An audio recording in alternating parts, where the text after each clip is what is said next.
מה ההבדל בין פרשת צו לפרשת ויקרא? גם בפרשת ויקרא יש רשימה של קורבנות, אותם הקורבנות חוזרים בפרשת צו עם פרטים נוספים. היה יותר פשוט שהתורה תחבר בפרשה אחת גדולה את כל ההלכות השייכות לכל הקורבנות כולם. אלא שיש פה הבדל במוטיבציה של הקרבת הקורבן. בפרשת ויקרא קראנו על אדם שבאופן ספונטני מעוניין להקריב קורבן. זה קורבן נדבה. רש"י אומר, בעולת נדבה מדבר הכתוב. לעומת זה פרשת צו נאמרה אצל מי שלא כל כך רוצה, אבל בגלל הציווי, בגלל הסמכות של המצווה, הוא מקריב. לכן זה מתחיל בצו. ובאמת מדובר שמה בהלכות שנפשו של אדם לא כל כך נוטה עליהם. למשל, לטפל בשיירי הקורבן על המזבח כל הלילה. הדבר הזה הוא קשה. לכן, אלמלא הציווי, אי אפשר לסמוך על האדם שיעשה את זה מעצמו. במילים אחרות, יש לנו שתי מוטיבציות שונות. מוטיבציה של נדבה, מוטיבציה ספונטנית, ומוטיבציה שבאה מפני הציווי. וכאן אנחנו רואים הבדל בסדר של הקורבנות.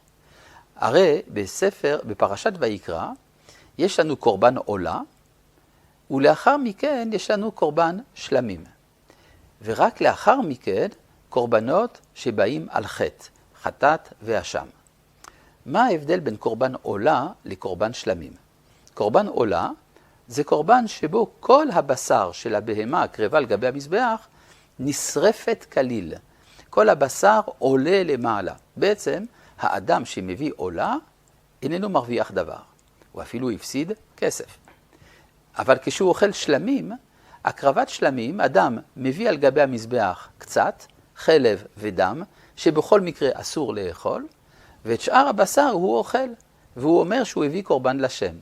כלומר, יש פה חידוש עצום של שותפות בין האדם לבין הקדוש ברוך הוא, כביכול האדם מוזמן לסעודה על שולחנו של ריבונו של עולם.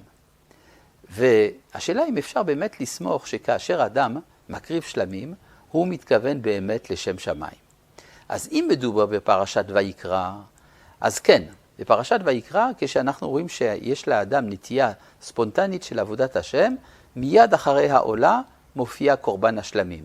ורק לאחר מכן קורבנות על חטאים, חטאת ואשם, אם האדם חטא. לעומת זה בפרשת צו, אז הקורבן חטאת ואשם בא לפני השלמים. כלומר, אם אתה אחד כזה שרק הציווי גורם לו לעבוד את השם, אז אנחנו רוצים קודם כל שתתקן את החטאים שלך. ורק אז אתה יכול להקריב שלמים, ואנחנו נאמין לך שאתה מתכוון לשם שמיים כשאתה אוכל את בשר הקורבן. יש פה לימוד פדגוגי מאוד משמעותי, שהאדם לא תמיד יסמוך על עצמו שכוונתו טהורה, אם הוא אדם כזה שצריך לצוות אותו, קודם כל שיתקן את חטאיו, ואחר כך יבוא לאכול משולחנו של מקום.